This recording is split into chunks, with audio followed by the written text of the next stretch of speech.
तो केबे गरम तेल रे बिस्कुट पके जंदी जदी पके नाहंती ताहने आज ही पके कि एमती बहुत सुंदर गोटे जिंस बनातु घरे। तो तेल रे पार्लाजी बिस्कुटा पके कि एते सुंदर गोटे रेसिपी हबो आपण माने केबे माने भाबी नथिबे। हेलो नमस्कार सांग माने welcome to my new blog. तो हम भाई बने आसी पुनी थरे कोन ब्लॉग रे।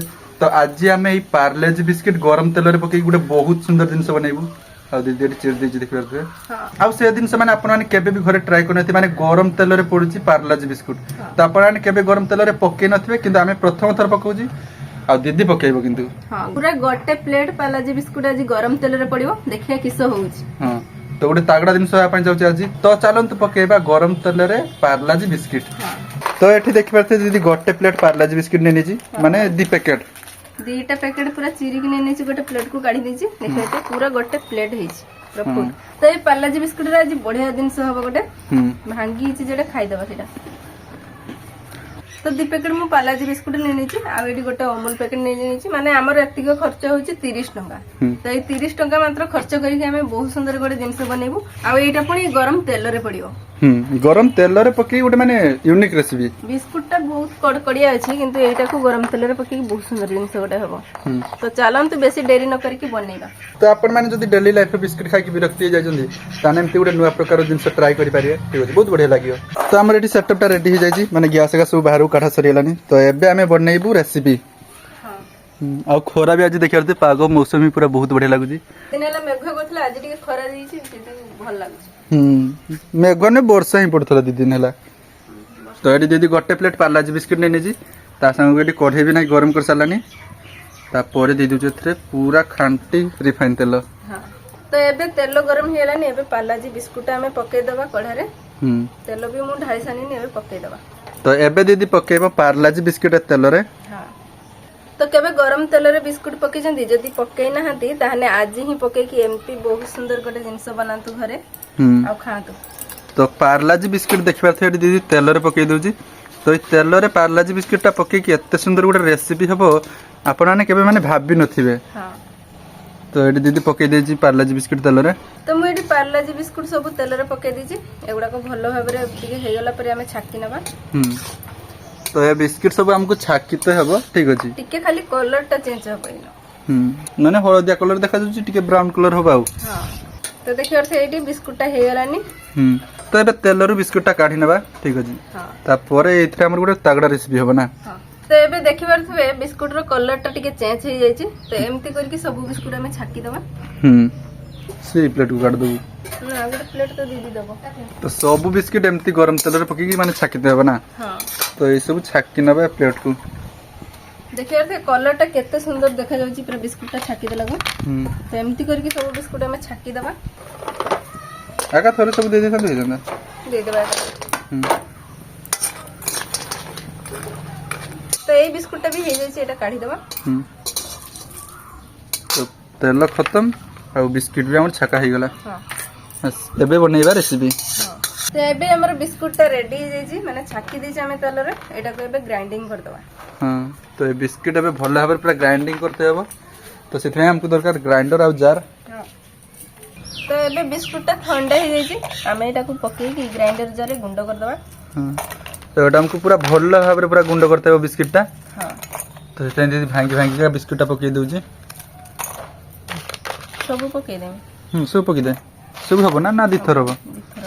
जे एमती देख टेस्ट कर देखि भल लागि छी मु गोटे खाइथि।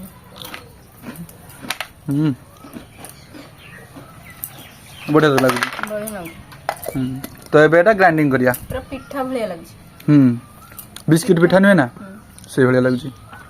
तो एबे एटा गुंडो कर दबा। तो एबे देखिबार थे बिस्कुट टा भलो भाबरे ग्राइंडिंग कर दीजी आ देखिबार थे एटी गुडा भलिया देखा जाय छी पूरा बिस्कुट ना। तेल देखि जे छाकी थने हमें। आहा तो देखियार से पूरा केमती गुड़ पर एटा देखा जाउची। तो एबे दीदी कढ़े लगी देजी तापरे एना पकेबा पानी। गरम पानी दरकार तो। पानी टा दरकार नहीं खीर हमें बनेबा तथि मु पानी देनी आपण चाइने खीर भी दे परिबे। तो मोत्र अमूल अछि अमूल टा पकेमी एना।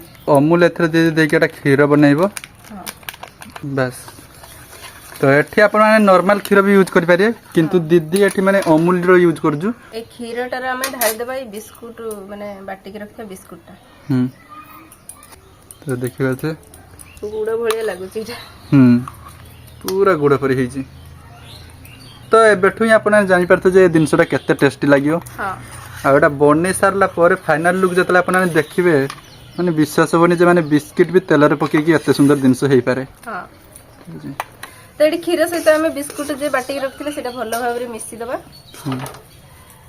तो एमती कढ़े रे टिके नाड़ियो तापर देखि परथे केते सुंदर पूरा एटा हेई जाई जी हां आ मु एथिरे जमा भी चीनी पको नै कारण एटा मिठा अछि बिस्कुट आ अमूल एथिरे पडिला तो इनो जमा भी माने चीनीटा जमा दबानी एटा हल्का टिके मिठा लागे जो बहुत सुंदर टेस्ट लागे तो एबेटा हे गेला ना आ टिके हबो एटा नाड़ीबा हेई ना तो एबे 2 मिनिट पाखा पकी कढ़ेरो नाड़ीला परे देखि परथे एटा भलो भाबरे पूरा हेई जाई जी हां एबे एटा प्लेट को गोटे काढी देबा हां तो गोटे प्लेट कोटा काढी नबा देखि करते तो एबे प्लेट रे बिस्किट टा भलो भाबरे पूरा सेट करनबा हां हे जी हाथ रे भलो भाबरे सेट करनबा एटा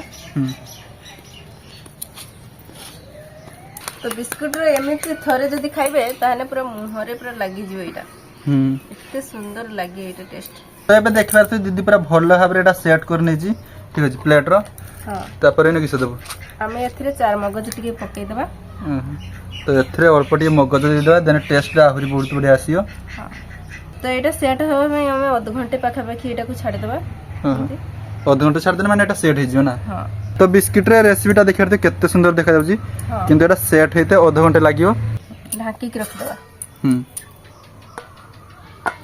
तो आधा घंटा पर आपण मन को देखौ छी तो एबे पाखा पाखी आधा घंटे हे गलानी आ भलो भाबरे एटा सेट हे गलानी तो एबे एटा को हमें काटिबा हां छुट्टी छुट्टी पीस करी काटी देबा एटा हां भलो भाबरे साइज करी काट दुजो मिठाटा पूरा जबरदस्त हेछि माने बिस्कुट रे बहुत सुंदर मिठा हे गला गटे हां तो आज हम एटा बनेलु गोटे प्रकार माने बिस्किट रे मिठा माने तेल रे बिस्किट पके गोटे मिठा बनेलु तो देखिबारते एटा गोटे नुवा प्रकार मिठा बहुत सुंदर भी देखा जाउछि देखिबारते हां तो एबे देखिबारते गरम तेल रे बिस्कुट पके के हमें केते सुंदर गोटे मिठा जिंस बनै देले आ एटा खाइते बहुत सुंदर टेस्ट लागियो तो देखा जाउछि पूरा बहुत सुंदर तो एबे टेस्ट करिया तो टेस्ट करिया पूर्व गोटे काठी के दीदी देखा एटी देखिबारते मिठाटा केते सुंदर हेइ जे आपण माने मिठा दुकान रो ए मिठाटा पाइबेनी घरे ही बनै परिबे एते सुंदर मिठाटा हां तो बहुत सुंदर मिठाई जी तो एबे टेस्ट करिया हां तो गरम तेल रे बिस्किट पके देखिबारते केते सुंदर गोटे मिठाई जाई जी आ ए मिठा माने आपण माने मार्केट रो पाइबेनी एटा केवल घरे ही बनै हेबो तो एबे मिठाटा टेस्ट करिया देखिया टेस्ट टा केमती जी हां तो एखन पूरा बहुत सुंदर लागुची मिठाटा तो मिठाटा बहुत सुंदर हेछि बिस्कुट रे मिठा एते सुंदर लागुची आपण माने थरे जदी बनै कि न खाया तने जानि परिनी बहुत सुंदर लागुची पूरा पार्टी रे देला को मिली जाउची तो आपण माने भी एमती गरम तेल रे बिस्किट पके के गुटे नया प्रकार मिठा घरे बनै परिए आ एटा हमें पार्लेजी बिस्किट रे बनैलो आपण माने जो बिस्किट रे पारे बनै परिए तो था आज के वीडियो तिले आपण माने लाइक करंतु चैनल को जति न आस्थे तन सब्सक्राइब करंतु रोचे भाई ठीक है बिस्कुट दे ना मु देखिमी पूरा एटा पैकेट एटा देखिमी हेलो नमस्कार संग welcome to my new blog तम भाई बोनी सेटा देखि